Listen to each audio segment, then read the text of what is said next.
www.radioranlanka.lk ශ්‍රී ලාංකේය අපේ හඬ. සුබ දවසක්.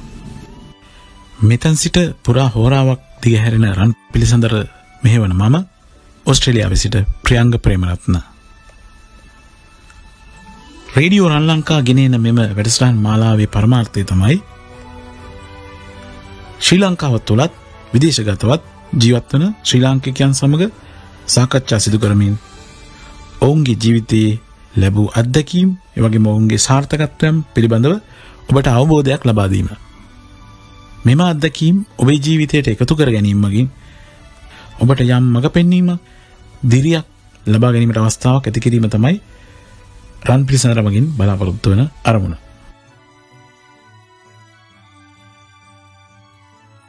අද අප සමග කතා බහට එකතු වෙන්නේ ඕස්ට්‍රේලියාවේ බ්‍රිස්බේන්හි ජීවත් වෙන ගණකාධිකාරිවරයෙක්.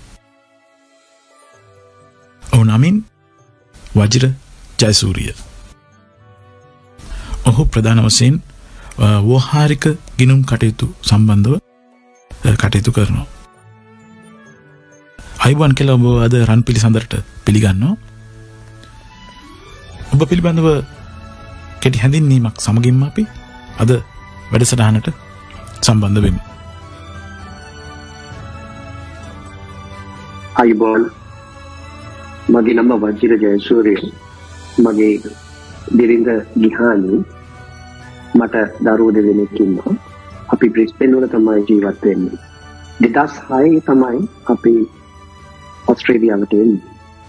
ඒ අපේ අධ්‍යාපන කටයුතු වැඩිදුරට කරගෙන යන්න ඕන හින්දා 2010 වෙනකොට මම මගේ මාස්ටර් ඩිග්‍රී එක accounting field එකෙන් ඉවර කරලා අනිකුත් ඉන්ටර්නැෂනල් ස්ටුඩන්ට්ස් වගේම මම මගේ ශාස්ත්‍රයේ ඉස්සරහට යන්න ශාස්ත්‍රය තුල රැකියාවක් ගන්න ආයුධම් කරනවා. නමුත් මම මාසයක් පමණ එම ආයුධම්පත් බොහෝ ගාණක් යොමු කරනවා. නමුත් මට එහෙම අවස්ථාවක් ලැබෙන්නේ නැහැ. මම එතනදී තීරණය කරනවා මගේම කියලා ව්‍යාපාරයක් තුල මම මගේ අත්දැකීම් පුළුල් කරගන්න.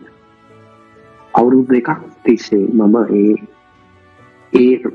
මගේ ව්‍යාපාරයක් තුල මම අත්දැකීම් මගේ ලබා ගන්නවා. ඉන් පසුව මට රැකියාවන් බොහෝමයක අවස්ථාවන් උදා වෙනවා. ඒ ආයතන තුල චීෆ් ඇකවුන්ටන්ට් කෙනෙක් විදිහට වැඩ කරන්න. එතනින් පසුව තමයි මගේ කියලා මගේ කළමනාකාරීත්වයෙන් යුතු accounting practice එකක්, public practice එකක් බ්‍රිස්බේන් වල පටන් ගන්න.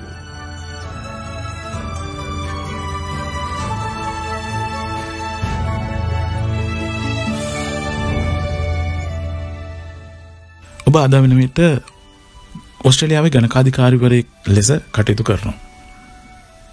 මේ දක්වා ඔබ ආව ගමනේ ඔබේ අධ්‍යාපන කටයුතු සම්බන්ධ ගත්තාම ඊළඟට වෘත්තීය කටයුතු ආශ්‍රිතව අපිට බොහෝ විවිධ අත්දැකීම්, ඒ වගේම ඔබේ ජීවිතයේ දුෂ්කරතා, අභියෝග ආදිය ඔබට හමුවන්නට ඇති. ඔබේ ජීවිතයේ මේ වගේ හමු වුණ අභියෝග මොනවද? ඒ වගේම ඔබ ඒවා ජය ගැන ජීවිතය ජය ගන්නට කටයුතු කළ ආකාරය ගැන යම් සඳහනක් කළොත්.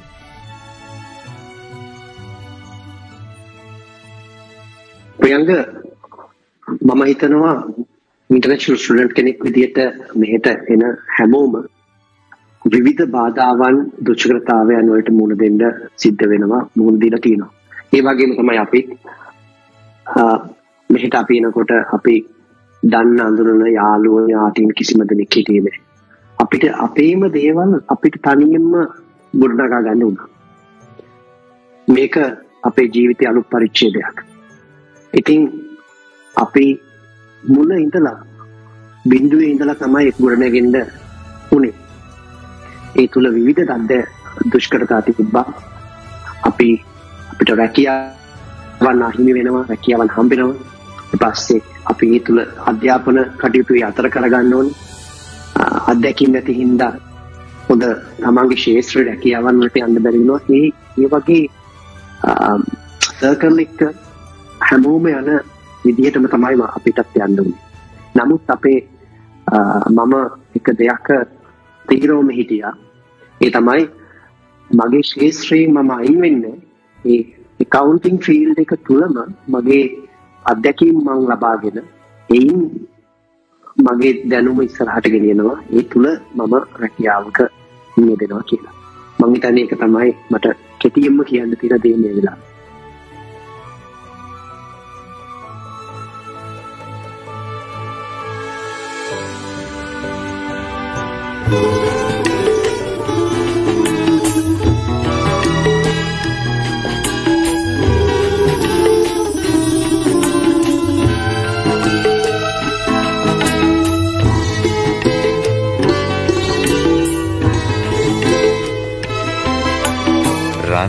සඳ හස කැන වෙන හද පුරවා මා අමතා පලනෑ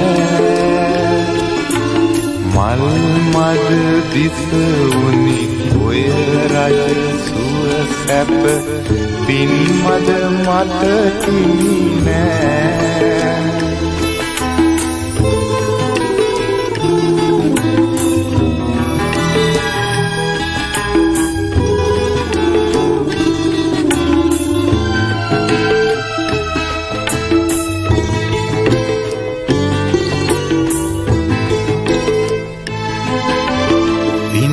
බින්දු ඉසිලා ඔය රුව මැවිලා මීදුම් ගංගාවේ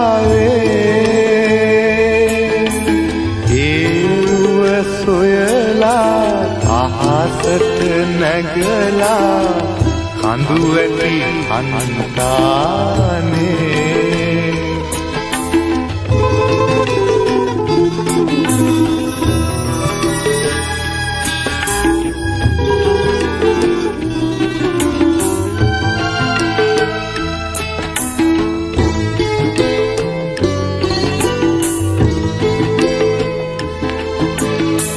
හද කරලිය මත රඟ දෙන සුරලිය ආදර ඉඟි නළුවේ මුළු ලොව සැතපෙන ගනඳුරු මැදියම එනු මැන තරු එළියේ රන් සඳ හස කැන වෙන හද පුරවා මා අමතා පලනෑ මල් මද දිස උනි ඔය රජ සුව සැප පින් මද මත හිමි නෑ.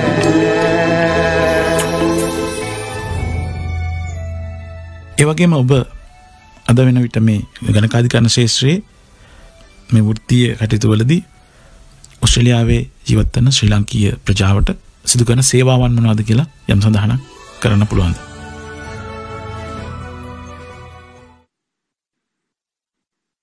අපේ accounting practice එකේ නම තමයි forensic accounting group.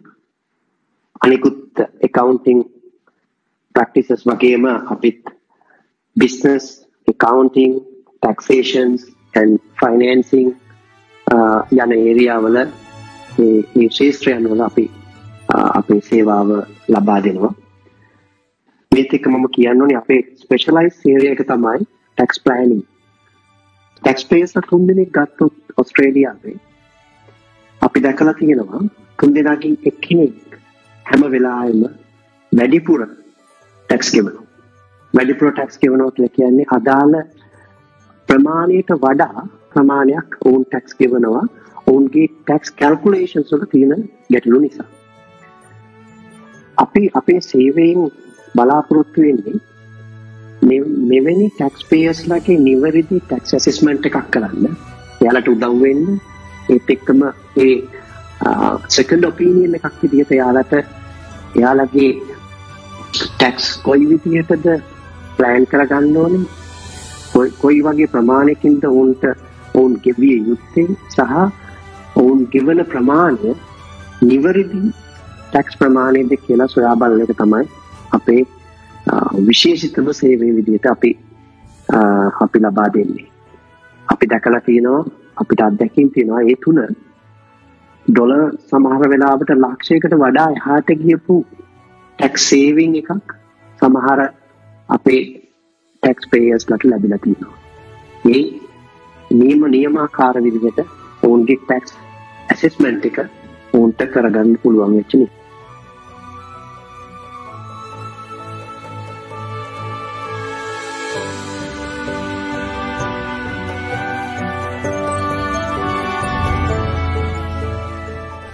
ඔස්ට්‍රේලියාව සහ ශ්‍රී ලංකාවේ මේ ගණකාධිකරණය කියන්නේ ගිණුම් කරන කටයුතු විශේෂයෙන් බදු සම්බන්ධ සැලකුවොත් මේ රටවල් දෙකේම මේ ක්‍රමවේදයන් වල පසුබිම් දෙක එකිනෙකට වෙනස්. මේ වෙනස්කම් පිළිබඳව ඔබට හොඳ අත්දැකීමක් ඇති. ඒ පිළිබඳව යම් පැහැදිලි කිරීමක් දැනගන්න කැමතියි. ඇත්තටම ශ්‍රී ලංකාවේ බදු ක්‍රමය සහ ඔස්ට්‍රේලියාවේ බදු ක්‍රමය ගත්තට පස්සේ ඔස්ට්‍රේලියාවේ තියෙන්නේ හරිම සංකීර්ණ බදු ක්‍රමයක්. ලෝකේ බොහොම සීමිත රටවල් වල තමයි මෙවැනි සංකීර්ණ බදු ක්‍රමයක් දකින්න ලැබෙන්නේ. හැබැයි තියෙන හොඳ පැත්ත තමයි ඔස්ට්‍රේලියාවේ බදු ක්‍රමය තුල ඒ බදු ගෙවන්නන්ට විනිවිද භාවයකින් යුතුව සහ යම් ක්‍රමානුකූලව ඔවුන්ගේ බදු ගෙවීමක් කරන්න පුළුවන්කම ඒ අවකාශය ලැබිලා තියෙනවා. ඒත් එක්කම ඔවුන් ජීවන බදු වලට මොකද වෙන්නේ? ඒත් එක්කම එය කොයි වගේ ප්‍රමාණයෙන්ද ජනතා සුබසාධනට යොමු වෙන්නේ කියන එක උන්ට බලා ගන්න. අවුරුද්දේ අන්තිමට ඔවුන් ගෙවන ටැක්ස් එකත් එක්ක. නමුත් මම දකින විශාලතම වෙනස තමයි ලංකාවේ බදු ක්‍රමයක් තියෙනවා. ලංකාවේ බදු සම්බන්ධව ඉතාමත් හොඳ නීති රෙගුලාසි තියෙනවා. නමුත් ඒ පිළිබඳව ඒක ක්‍රියාත්මක කිරීම බලගන්නවල නැහැ. ඒ ක්‍රියාත්මක කිරීම ඔස්ට්‍රේලියාවේ වගේ තාමත් පැහැදිලි ක්‍රමයකට එමත් නැත්නම් නීතියෙන් එය බලගන්නවා ඒ ජනතාවට නියමාකාරයට ක්‍රියාත්මක කිරීමට වැඩපිළිවෙලක් මම දකින්නේ. ඒක තමයි හුඟක් වෙලාවට ජනතාව තාම දැනුවත් නැහැ. මොකද්ද මේ බදු ක්‍රමය ඇත්තටම මේ කොයි වගේ කොච්චර ප්‍රමාණයකින්ද අපි බදු කිවි යුත්තේ කියන එක ගැන ශ්‍රී ලංකාවේ ජනතාවගෙන් බොහෝ පිරිසර හරියාකාරව දන්නේ. ඉතින් මේක තමයි මම දකින විශාලතම වෙනස ඔස්ට්‍රේලියානු බදු ක්‍රමය සහ ශ්‍රී ලංකාවේ බදු ක්‍රමය එක්ක.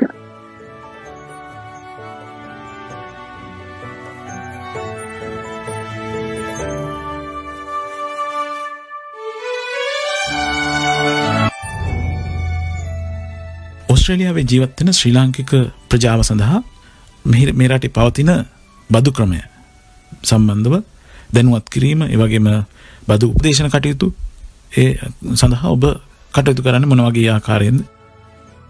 ඒ වගේම ඔබේ සේවාවන්ට දැනට සිදු කරන සේවාවන්ට අමතරව මේ සේවාවන් කාර්යක්ෂමව ඒ වගේම වඩාත් පුළුල්ව සිදු කිරීම සඳහා මොන වගේ යෝජනාද ඔබට කරන්න පුළුවන්?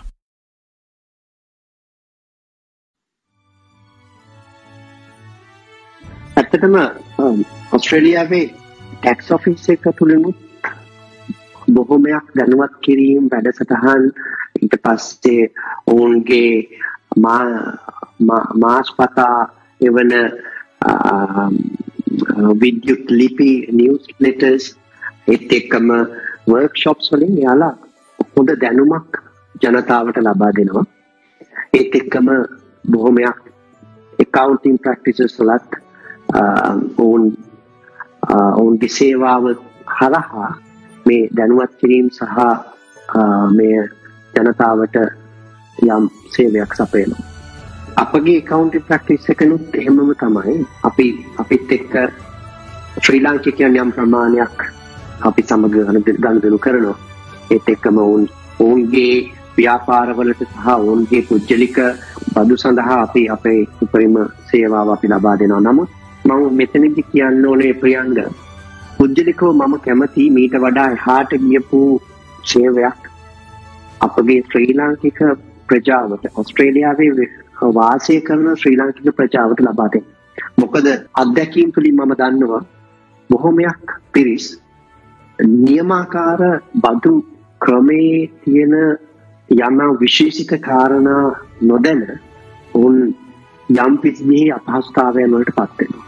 සමහර වෙලාවට ටැක්ස් ඔෆිස් එකේ ඔඩිට්ස් වලට එයාලට මූණ දෙන්න වෙනවා.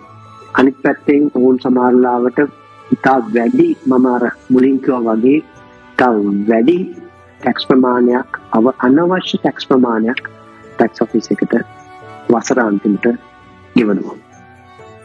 අනිත් කාරණාව තමයි බොහෝමයක් ශ්‍රී ලාංකිකයන් තමන්ගේ ව්‍යාපාරයන් පවත්වාගෙන යනවා. ඔවුන් විවිධාකාර ගැටලු වලට මුහුණ පාලා තියෙනවා. මෙම ඔස්ට්‍රේලියාවේ තියෙන business regulations ඒත් එක්කම මේ ව්‍යාපාරික නීති සහ විශේෂයෙන්ම බදු සම්බන්ධ නීති සහ එතනින් ලැබෙන benefits ගැන දන්නේ නැති හින්දා. ඉතින් මම හිතනවා අපි accounting practice එකකින් අපි දෙනවට වඩා එහාට ගියපු යම් අවකාශයක් තියෙනවා නම් අපිට මායින් අදහස් කරේ සමහරලාට විද්‍යුත් මාධ්‍ය හෝ අනිකුත් යම් සම්බන්ධතාවයන් තුළ අපිට අපේ ශ්‍රී ලාංකික ජනතාව දැනුවත් කිරීමට පුළුවන් නම් මා ඉතාමත් කැමතියි මගේ දැනුම සහ අපේ තියෙන අත්දැකීම් ඕන් එක බෙදා ගන්න. මා හිතනවා තාම මේ විදිහට තැන්වලදී සිද්ධ වෙන්නේ. එය යම් විදිහේ අඩුපාඩුවක් මම හිතනවා ඒක අපි ප්‍රජාවක් විදිහට අපි මේක වැඩි දියුණු කරගන්න ඕනේ කියලා. මොකද අපිට පුළුවන් දේ අපිට උදාහරණයක් විදිහට මම ගත්තොත් මට අපේ ශ්‍රී ලාංකික ප්‍රජාවට දෙන්න පුළුවන් දේ තමයි මගේ දැනුම සහ අත්දැකීම්. ඒ දෙන්න මම කැමතියි. නමුත් ඒකට අවශ්‍ය වැඩසටහනක් තාම පිළිවෙලලා නැහැ.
අද වෙන විට මේ COVID-19 මේ වසංගත තත්ත්වයේ පසුබිම තුළ ඕස්ට්‍රේලියාවේ ජනතාවගෙන් යම් ප්‍රමාණයකට රැකියා අහිමි වුණ තත්ත්වයක් පවතුණා.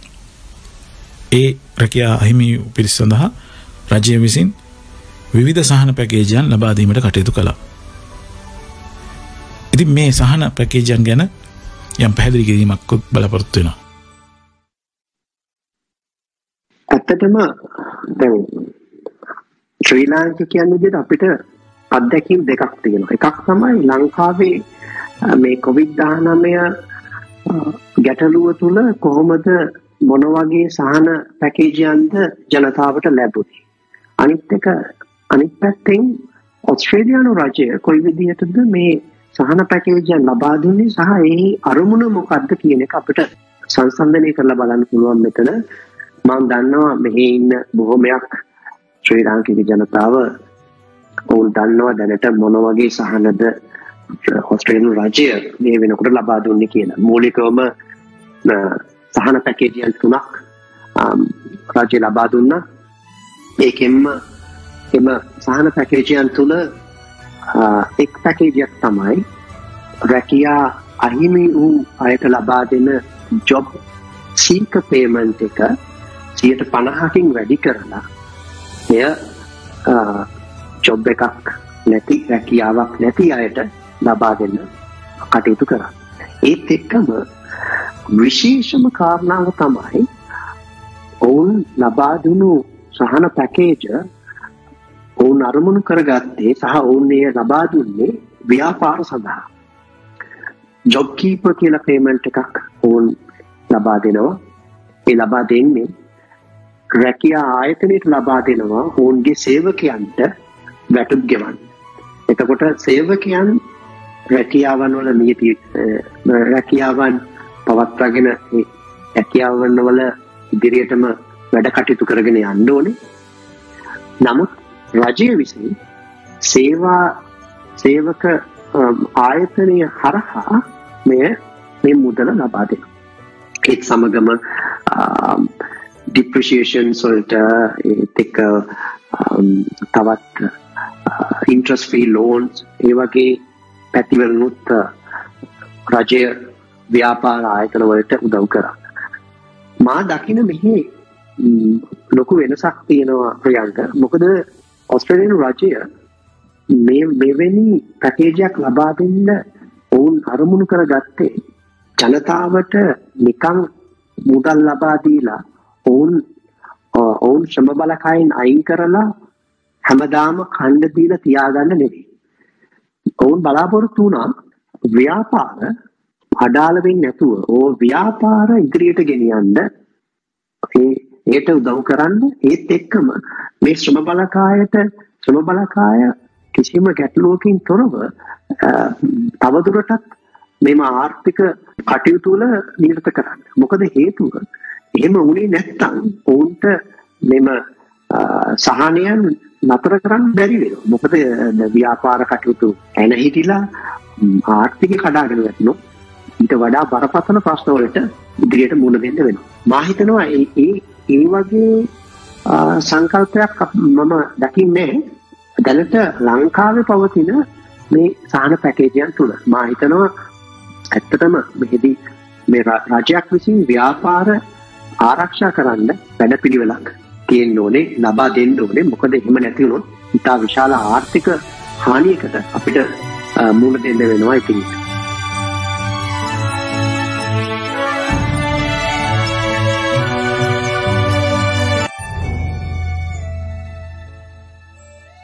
මේ ගිණුම් කරන ශාස්ත්‍රය තුළ ඕස්ට්‍රේලියාවේ පවතින රැකියා අවස්ථා එහෙම නැත්නම් අධ්‍යාපන කටයුතු සඳහා ඒමට බලාපොරොත්තු වෙන මේ රටට සංක්‍රමණය වීමට හෝ අධ්‍යාපන කටයුතු සඳහා පැමිණීමට බලාපොරොත්තු වෙන ශ්‍රී ලාංකික තරුණ ප්‍රජාවට ඔබට දෙන්න පුළුවන් මඟ පෙන්වීම එහෙම නැත්නම් උපදේශය කුමක්ද? මට මෙතනදී දෙන්න පුළුවන්කම සහ මම හිතන හොඳම උපදේශය තමයි ඔබගේ ශාස්ත්‍රය තුළ බිනෝකරණයේ accounting field එකේ job එකක් එකපාර හම්බුන්නේ නැහැ කියලා, රැකියාවක් එකපාර හම්බුන්නේ නැහැ කියලා ඔබ ඒ ශාස්ත්‍රයෙන් අයින් වෙන්න හදන්න එපා. මොකද සෑම ව්‍යාපාරයක්ම මෙහි කැමැත්ත තියෙන්නේ අත්දැකීම් බහුල සේවකෙක් තමන්ගේ පුරප්පාඩු පිරවීමට සේවය යොදව ගන්න. එතකොට ඔබ අධ්‍යාපනය වෙනුවෙන් මෙහි එන කෙනෙක් වෙන්න පුළුවන්. අධ්‍යාපනයේ අවසන් වුණාට පසුව ඔබට තියෙන එම ෆීල්ඩ් එකේ තියෙන එක්ස්පීරියන්ස් අත්දැකීම් නැහැ. අත්දැකීම් නැති නිසාම යම් විදිහ අපහසුතාවයකට මුහුණ දෙන්න සිද්ධ වෙනවා. ඒත් එක්කම ඔබ ඉතා විශාල අත්දැකීම් ප්‍රමාණයක් එක්ක ලංකාවේ සිට මෙහාට සංක්‍රමණය වූෙක් වෙන්න පුළුවන්. නමුත් එතනදී පවා යම් දුෂ්කරතාවයන් වලට මුහුණ දෙනවා. මොකද මේ හුඟක් ඔස්ට්‍රේලියාවේ හුඟක් සේවා ආයතන කැමති මේ රටේ තියෙන මේ අත්දැකීම් එක්ක තියෙන සේවකෙක් තමන්ගේ සේවයට බඳවා ගන්න. එම නිසා ඔබට මුල් කාලය ඉතාමත් දුෂ්කරයි. නමුත් මම කියන්නේ ඔබ ඔබ වොලන්ටරි හරි ගිහිල්ලා ඔබ රැකියාවට මුදලක් නොගෙවෙන තැනකට හෝ ගිහිල්ලා ඔබගේ අත්දැකීම් මුලින් ලබා ගන්න. ඔබගේ දැනුම ඒ තුල පුහුණු කරගන්න. ඒත් එක්කම accountant කෙනෙක් විදිහට යම් දවසක වැඩ කරන්න රැකියාවක් කරන්න පටන් ගත්තොත් ඔබ හිතන්න මෙය ක්ලාක් ජොබ් එකක් නෙවෙයි. නිකන් ඔබට තියෙන දේම ආපහු රිපීට් කරන දෙයක් නෙවෙයි. ඔබ නිර්මාණශීලී වෙන්න. මම දැකලා තියෙනවා බොහෝමයක් accountants-ලා එක ෆ්‍රේම් එකක ඉඳලා එක යම් සීමාවන් තුල වැඩ කරනවා. එතකොට ඔබට මම හිතන්නේ ඔබගේ career එකේ progress එකක් දියුණුවක් එතනින් ගන්න පුළුවන්.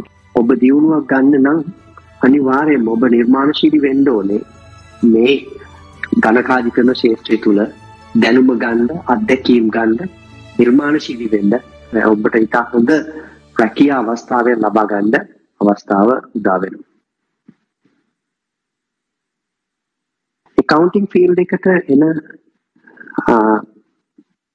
බොහෝමයක් අයට මූලිකවම අත්දැකීම් අඩුයි. විශේෂයෙන්ම ඔබ ස්ටුඩන්ට් කෙනෙක් විදිහට මෙහි ඇවිල්ලා තමන්ගේ අධ්‍යාපනය ඉවර කරලා රැකියාවක් හොයද්දී accounting field එකේ අත්දැකීම් දැයි. එම නිසාම ඔබට බොහෝමයක් දුෂ්කරතාවලට මුහුණ දෙන්න වෙනවා. ඔබගේ අයදුම්පත් ප්‍රතික්ෂේප කරාවි. නමුත් මා ඔබගෙන් ඉල්ලා සිටින්නේ එම දුෂ්කරතාවයන්ට මුහුණ දෙන්න. මුහුණ දීලා කෙසේ හෝ ඔබ යම් කාලයක් යන්න පුළුවන්, මාසයක් දෙකක් තුනක් මාස 6ක් යන්න පුළුවන්.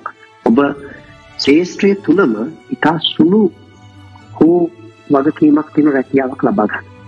මොකද එතනින් ඔබට මේ ශාස්ත්‍රයේ රැඳී සිටීමේ වාසිය රැඳී සිටීමට අවස්ථාව ඔබට ලැබෙනවා. ඔබ ලංකාවේ සිට පැමිණලා වෙන්න පුළුවන්. ඔබගේ අත්දැකීම් විශාල ප්‍රමාණයක් ලංකාවේ සේවාවන් වල තිබෙනවා වෙන්න පුළුවන්. ශාස්ත්‍රය තුල තියෙනවා වෙන්න පුළුවන්. නමුත් මගේ අත්දැකීමෙන් මම දැකලා තියෙනවා එවැනි අයටත් මෙහි යම් දුෂ්කරතාවයන් වලට මුහුණ දෙන්න වෙනවා. විශේෂයෙන්ම මේ ගණකාධිකාරී මේ ශාස්ත්‍රයේ accounting field එකේ ජොබ් එකක් ගන්න. ඔබට කියන්නේ මේ දුෂ්කරතාවයන්ට අපි හැමෝම මුහුණ දෙනවා. ඒකට ඇත්තම අපි මුහුණ දී යුතුමයි. මොකද හේතුව එහෙම නැතුව අපිට මේ ශාස්ත්‍රය තුළ රැඳී සිටින්න වෙන්නේ නැහැ. ඉතින් ශාස්ත්‍රය තුළ රැඳී සිටින්න, අත්දැකීම් ගන්න, නිර්මාණශීලී වෙන්න ඔබට ඔබගේ රැකියාව ඉදිරියට ගෙනියන්න මේ ශාස්ත්‍රය තුළ රැඳිලා ඔබගේ දියුණුව ළඟා කරගන්න අතරම ඔබට යම් සේවයක් සමාජයට කරන්න පුළුවන් වෙනවා.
Asiri siri omage indarannat bari situm petum piri piri kiribindu se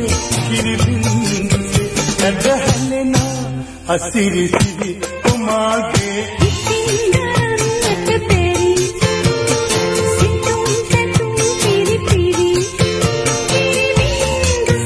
kiribindu se adahalena asiri siri omage indarannat bari.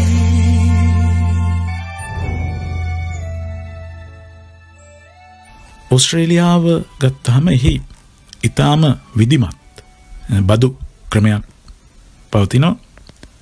ඒ වගේම ජනතාවට සහන සැලසීමේ ක්‍රමවේදයන් ඊටාම විධිමත් ක්‍රමවේදයන් තියෙනවා. මෙම ක්‍රමවේදයන් ගැන අපි සංසන්දනාත්මකව බැලුවොත් ලංකාවේ තත්ත්වයේ යම් අඩුපාඩු දක්නට ලැබුණා. ලංකාවේ ජනතාවට සහන ලබා දීමේදී යම් අතපසුවීම් දක්නට ලැබුණා. මේ තත්ත්වය ගැන ඔබ දක්වන්නේ මොන වගේ අදහසක්ද? ඒ වගේම මේ වගේ තත්ත්වයන් වළක්වාගෙන නිවැරදි තත්ත්වයකට පත් කරගන්නට මේ ක්‍රියාදාමයන් වල සිදුවිය යුතු මොන වගේ වැඩි දියුණු වීම කියලාද ඔබ හිතන්නේ? ඇත්තටම මම හිතනවා අනිත් ක්ෂේත්‍රයන් වගේම පොදුවේ සමස්ත ශ්‍රී ලාංකික ජීවිතයට බලපාන පොදු ගැටලුව තමයි මෙතන තියෙන්නේ. ඒ තමයි නීතියේ තියෙන අකර්මණ්‍යතාවය. අපිට හොඳ නීති පද්ධතියක් තියෙනවා. ලංකාව ගත්තාම ලංකාවේ හොඳ නීති පද්ධතියක් තියෙනවා.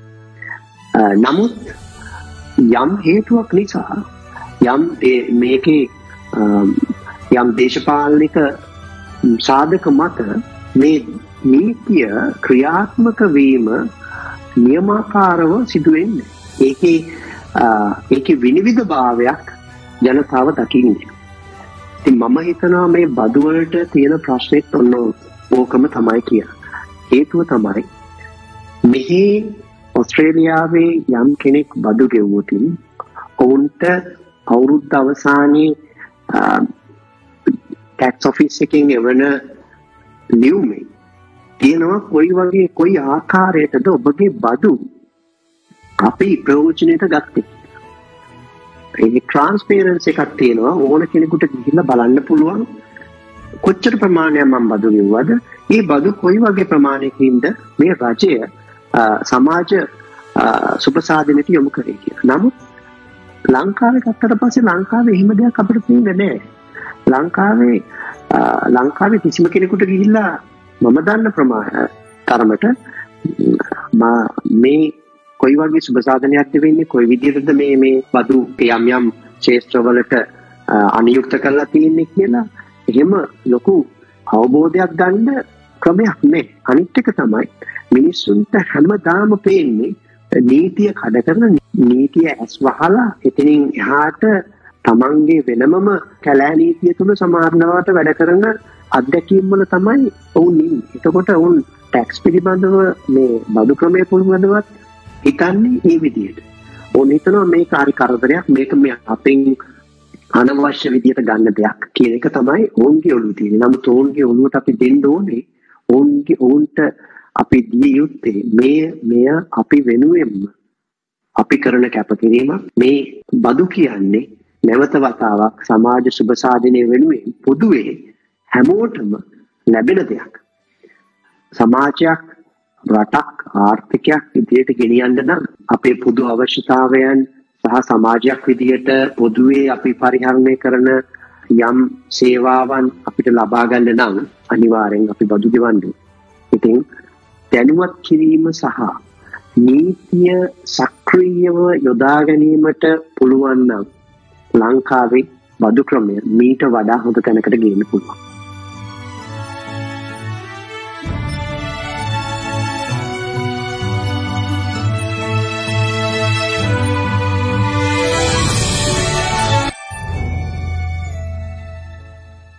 ඕස්ට්‍රේලියාවේ සිටින ශ්‍රී ලාංකික ප්‍රජාවට ඔබ දැනට ගණකාධිකාරිවරයෙක් විදිහට යම් සේවයක් ඉටු කරනවා. ඒ වගේම ඔබ ඉදිරියේදී දැනට කරන මේ සේවාවන්ට අමතරව අපි ගත්තොත් ඔබ අනාගතයේදී මොන වගේ සේවාවක්ද වැඩි වශයෙන් කරන්න බලාපොරොත්තු වෙන්නේ? මා ඉස්සෙල්ලා කිව්වා වගේ සාමාන්‍යයෙන් අපි අපේ accounting practice එක හරහා අපේ ශ්‍රී ලාංකික ප්‍රජාවට සහ අනිත් සියලුම දෙනාට අපේ සේවය ලබා දෙන්න. හැබැයි අපි තවත් මේ බ්‍රිස්බේන් සහ වෙනත් නගරවල නිවසන ගණකාධිකාරීවරුන් කීප දෙනෙක් අපි ටීම් එකක් අපි හිතාගෙන ඉන්නවා. මීට වඩා එහාට ගියපු සේවයක් අපි අපේ කමියුනිටි එකට කරන්න ඕනේ කියලා. ඒකත් එක්ක අපි දැනට සැලසුම් කරගෙන යනවා. ශ්‍රී ලාංකික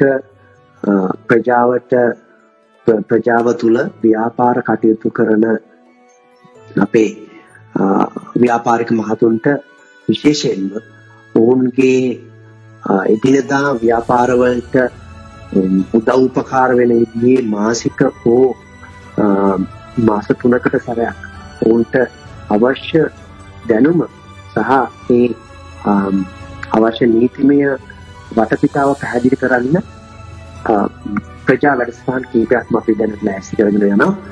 ඒත් එක්කම ඒකේ අරමුණ තමයි ඇත්තටම අපි ප්‍රජාවක් විදිහට අපි ශක්තිමත් වෙන්න ඕනේ. අපිට විවිධ මේ බ්‍රිස්බේන් ඒත් එක්කම අනිකුත් නගරවල ඔස්ට්‍රේලියාවේ වාසය කරන ශ්‍රී ලාංකික ප්‍රජාව තුළ වෛද්‍යවරුන් ඉන්නවා, ඉංජිනේරුවන් ඉන්නවා, ඒත් සමගම විවිධ අනිකුත් ක්ෂේත්‍රවල බොහෝ දැනුම් අත්දැකීම් තියෙන පිරිස ඉන්නවා. අපි කරන්න ඕනේ ඒ ඔවුන්ගේ ඇත්තටම විශේෂයෙන්ම වෛද්‍යවරුන් ගත්තොත් වෛද්‍යවරුන්ගේ පැත්තෙන් අපි දැකලා තියෙනවා ලොකු සේවයක් අපේ ලාංකික ප්‍රජාවට වෙනවා. පුද්ගලිකව කරන යම් සහන සේවාවන් තුළ ඔවුන් ප්‍රජාවට උදව්පකාර කරනවා. නමුත් දැනට අඩුවක් පවතින්නේ මේ ගණකාධිකාරිවරුන්ගේ පැත්තේ. ඔවුන්ගේ මම දැක්කේ නැහැ. මම දකින්නේ තාමත් එහෙම දෙයක් තියෙනවා. අපි මේ දෙයට දැන් මම හිතනවා මේ හොඳම අවස්ථාව. මොකද හැමෝම මේ ආර්ථිකමය වශයෙන් යම් විදිහේ ගැටලුකාරී තත්ත්වයක තමයි දැන් මේ වෙලාවේ ඉන්නේ. මේ වෙලාවේ අපි අපේ කමියුනිටි එකේ යම් දෙයක් කරන්න ඕනේ.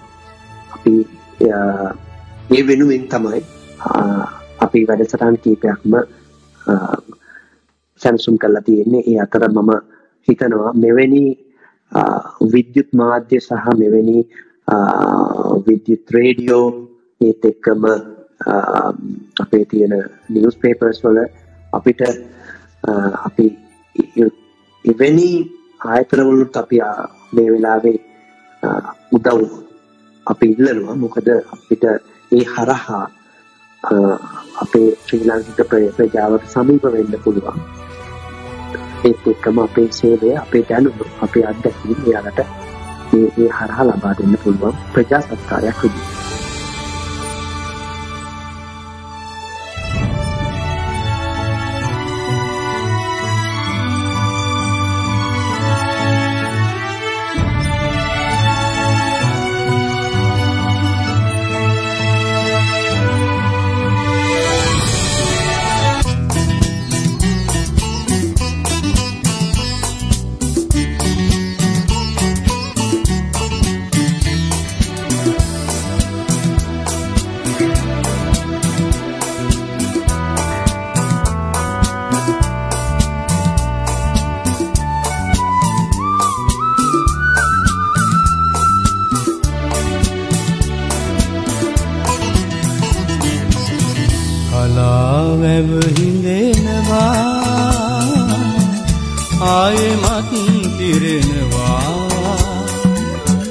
මගේ හිත බිඳෙනවා ආයෙමත් හැදෙනවා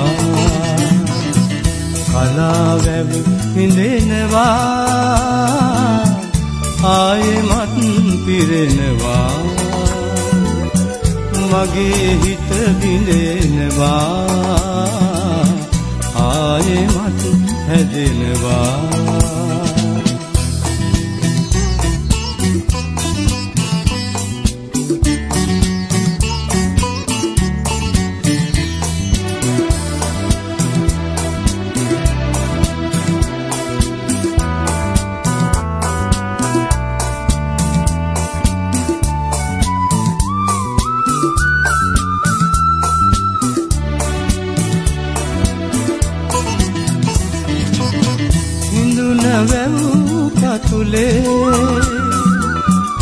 කටු කොහලු පෙනෙනවා රිදුන හිත් මණ්ඩලේ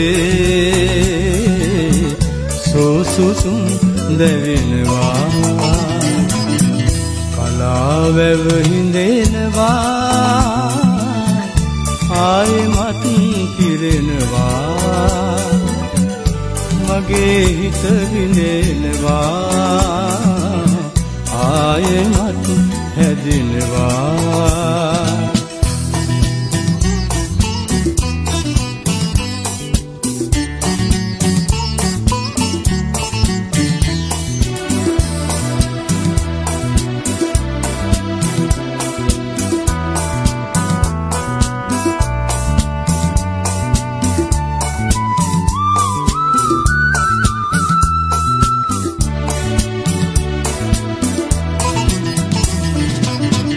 පිරුණු වැව් ජලයේ සුදු නෙළුම් සරනවා ඇදුන හිත් මණ්ඩලේ පෙම් සුවඳ දැනෙනවා කලාවැව හිඳෙනවා ආයෙමත් පිරෙනවා මගේ හිත දිනෙනවා ආයෙමත් හැදෙනවා අලාවැව හිඳෙනවා ආයෙමත් පිරෙනවා මගේ හිත දිනෙනවා ආයෙමත් හැදෙනවා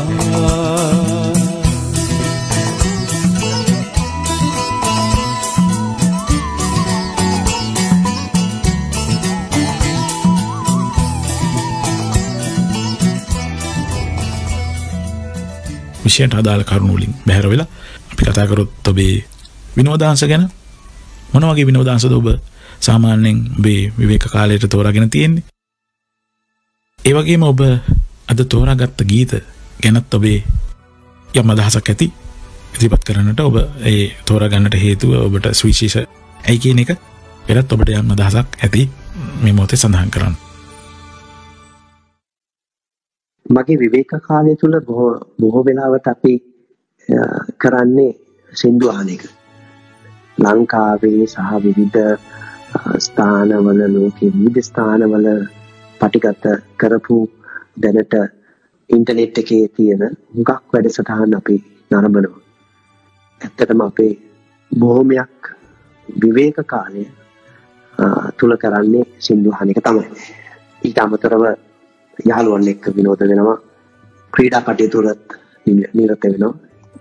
එවැනි දේවල් තමයි මම මගේ විනෝදාංශයක් විදිහට කරන්නේ. ඒත් එක්ක ඇත්තටම මම ඉතාමත් කැමති තව එක විනෝදාංශයක් තියෙනවා. ඒක තමයි ලෝකයේ තියෙන අලුතෙන් එන ඉනොවේටිව් බිස්නස් කන්සෙප්ට් ගැන ගවේෂණය කරන එක ඉන්ටර්නෙට් හරහා.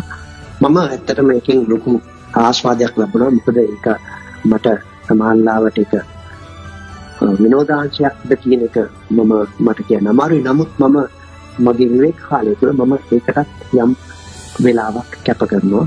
එවැනි දේ හොයා බලන්න. මා කැමති බොහෝමයක් ගීත තියෙනවා. නමුත් මා හිතුවා මේ වැඩසටහනට කලාවැව සිඳෙනවා කියන ගීතේ විශාරද අමරසිරි පීරිස් මහතා ගායනා කරන ගීපද ශාන්ත ජයරත් තිසේරා කියන මේ සින්දුව ගැන කියන්නේ ඇත්තටම මේ සින්දුව ගත්තට පස්සේ මේ සින්දුවෙන් අපි හැමෝගෙම ජීවිතවල එදිනෙදා තත්ත්වය සින්දුවීම ඉතාමත් සරලව උපමා රූපක යොදාගෙන ප්‍රකාශ කරලා තියෙනවා. අපේ ජීවිත සෞන්දර්යයෙන් සතුටින් පිරුණ වෙලාවක එය හරිම කලාත්මකයි. ඒත් එක්කම අපි ගැටලු ප්‍රශ්න වලට මුහුණ දෙනකොට ඒ ජීවිත හරිම කර්කශ වෙනවා. ඒ දේ ඉතාමත් සරලව මේ සින්දුව තුළ තියෙනවා. අපි කාලයකදී අපි විනෝද වෙනවා, සතුටු වෙනවා. ඒත් එක්කම යම් තවත් කාලවලදී දුෂ්කරතා ගැටලු වල අපි දුක් වෙනවා. ඒ දේ තමයි මේ ගීතේ තියෙන්නේ. මේ ගීතෙන් ජීවිතයේ යථාර්ථය ඉතාමත් ලස්සනට විග්‍රහ කරලා තියෙනවා. ඉතින් මා හිතනවා මේක ඒ නිසාම තමයි මම මේකට බොහොම කැමති, මේ සින්දුවට කැමති. ඊළඟට මම තෝරගත්තා කරුණාරත්න දියුල්ගණෙන් ගායනා කරන අන්තරයයි කියන සින්දුව. දීපද රෝහණ ධර්මකීර්ති. ඇත්තටම මේකත් අපි හැමෝම අපි දැන් දෙමව්පිය විදිහට අපි දන්නවා අපි කොච්චර දුෂ්කරතාවයන් වලට මුහුණ දෙනවද කියලා. හැමෝම එහෙම තමයි. දෙමව්පියෝ කොච්චර දුෂ්කරතාවයන් වලට මුහුණ දෙනවද තමන්ගේ දරුවන් ඔවුන් පසු කරපු කඩීමට එහා පැත්තට තවත් එහාට යවන්න. මේක තමයි මේ සින්දුවේ තියෙන්නේ. ඊළඟ සින්දුව තමයි විශාරද වික්ටර් රත්නායකයන් ගායනා කරන ප්‍රේමකීර්ති ආලිස් මහත්මයා විසින් ගීපද රචනා කරපු මගේ ගෙටත් උඩ ඔබේ මගේ ගෙටත් උඩ කියන සින්දුව. මම හිතනවා ඒකත් ඉතාමත් සරලව සහ බොහොම සංවේදී විදිහට ආදරය ගැන ප්‍රකාශ කරපු සින්දුව.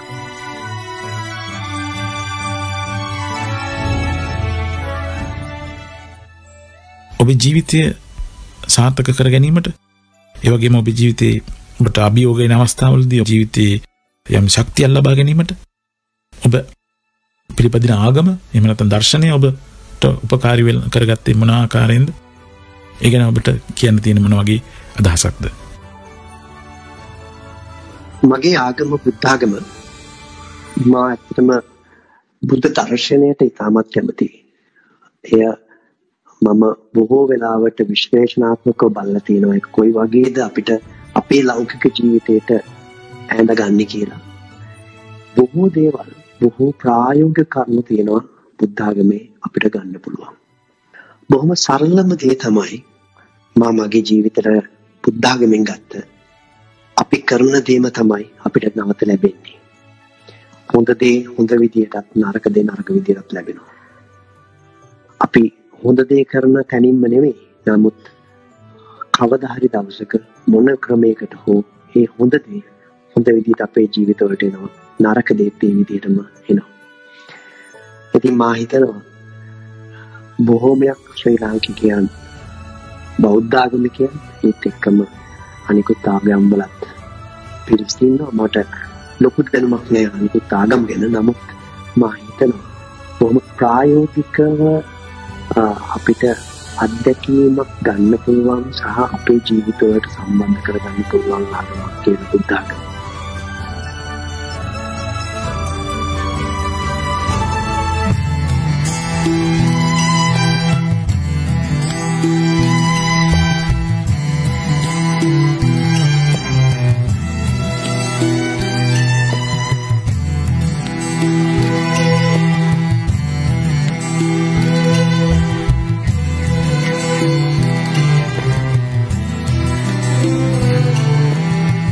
මගේ ගෙටත් උඩ ඔබේ ගෙටත් උඩ කැලුම් දිදුළුවන සරාසුපුන් සඳ එක වහලක් යට එකට දකින්නට ඌරුවේ කළ පින් මහිම කියන්නට ප්‍රියේ නුඹම උපනුපන් ජාති හමු වේවා.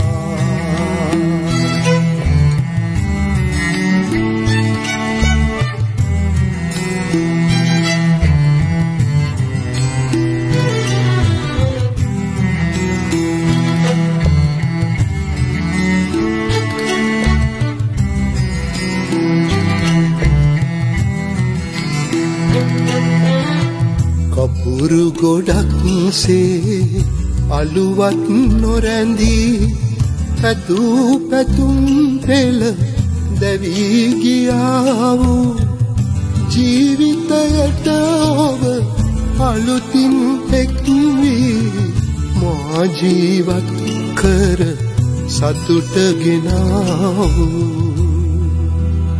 ප්‍රියේ නුඹම උපනුපන් ජාති හමු වේවා.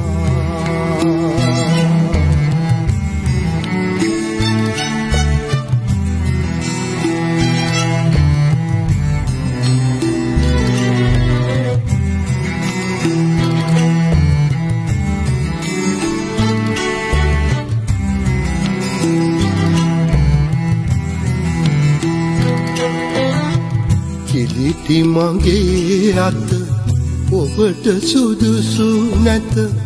එබැවින් වෙනතක බැඳුනද කම් නැත. එනමුදු මෙලොවෙහි නැවත උපන් කල ඒ අත්භවයෙන් එළිය දකින්නට ප්‍රියේ නුඹම උපනුපන් ජාති හමු වේවා. ප්‍රියේ නුඹම උපනුපන් ජාති හමු වේවා.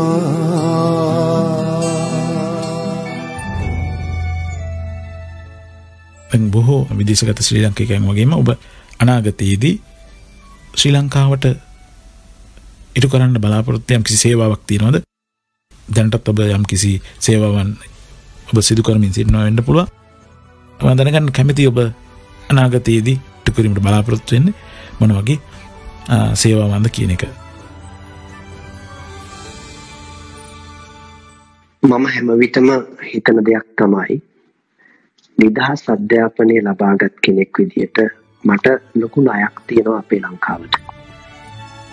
අහිංසක මිනිසුන්ගේ බදු මුදල් වලින් තමයි අපි මමත් බොහොමයක් ලංකාවේ නිදහස් අධ්‍යාපනය ලබා මෙහි ඉන්න හැමෝම අපි අපේ අත්දැකීම් අපේ දැනුම අපි ලබාගත්. අපි විශ්වවිද්‍යාල වලින් උපාධි ගත්තේ අහිංසක මහජනතාවගේ බදු මුදල් වලින්. අපේ ලොකු වගකීමක් තියෙනවා. අපි නැවත වතාවක් මේ ණය ඊට වඩා ලොකු ප්‍රමාණයකින් පොලියත් සමගම ලංකාවට ලබා දෙන්න.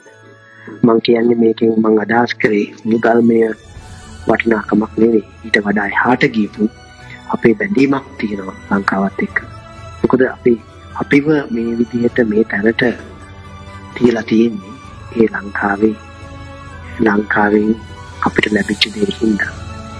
ඉතින් මා හිතනවා මම දැනටත් පුද්ගලිකව සහ විවිධ සංවිධාන හරහා වැඩසටහන් කීපයක්ම කරගෙන යනවා. නමුත් ඒවා ඉතා කුඩා වැඩසටහන්, පොඩි වැඩසටහන් කියලා තමයි මට හිතෙන්නේ.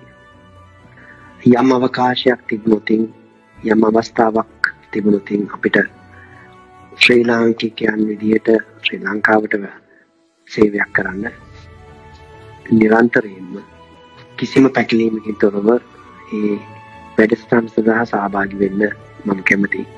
ඒත් එක්කම මගේ දැනුම සහ අත්දැකීම් ලංකාවට අවශ්‍ය තැනක් තියෙනවා නම් ඊට වටපිටාවක් තියෙනවා නම් ඊට යම් ඉඩකඩක් තියෙනවා නම් ඒ හැම වෙලාවම මා කැමති මගේ සේවය ලංකාවට ලබා දෙන්න.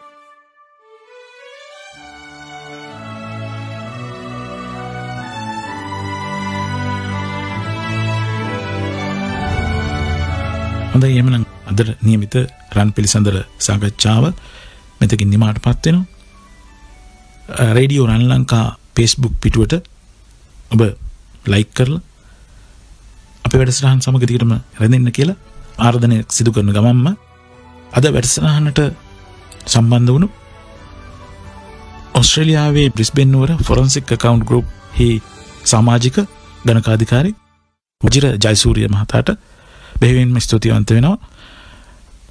අද වැඩසටහන එක්වුණු ඔබ සියලු දෙනාටම සුබ දවසක් ප්‍රාර්ථනා කරනවා. ඉදිරි සතියේදී අපි නැවත හමු වෙමු.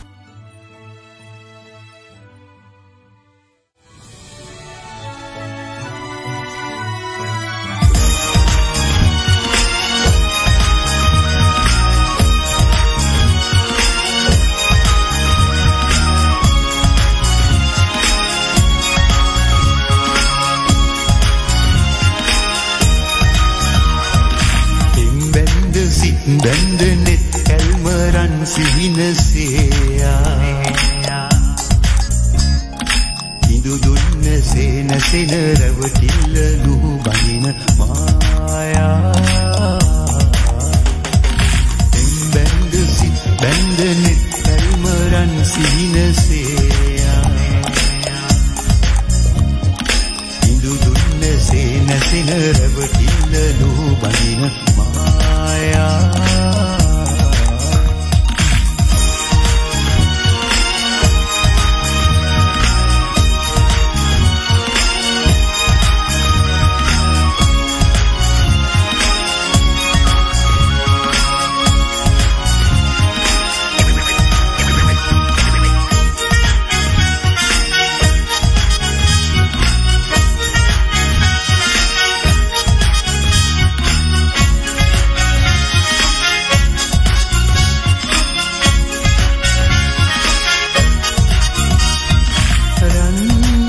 තාරකාවෝ දිනෙතේ රැඳුනාවේ සොඳුරු සිහිනේ කවදා හිතුවේ දොලන්නේ නිහින්නතේ සිනේලනේ මන්දොලන්නේ සංගවි ගියේ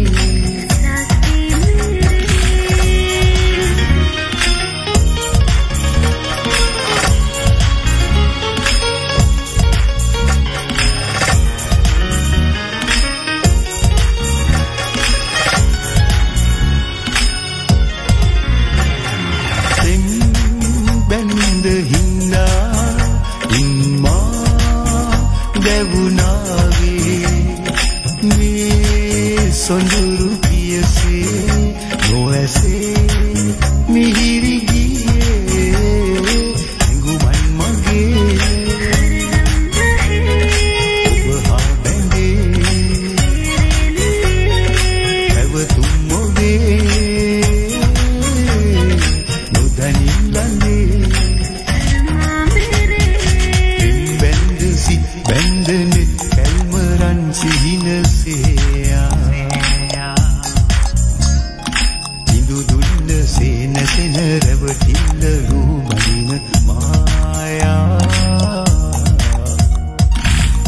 බැඳ සිත් බැඳනෙත් කල්මරන් සිහිනසේයා ඉඳු දුන්න සේනසෙන රැවටිල්ල රූබදින මායා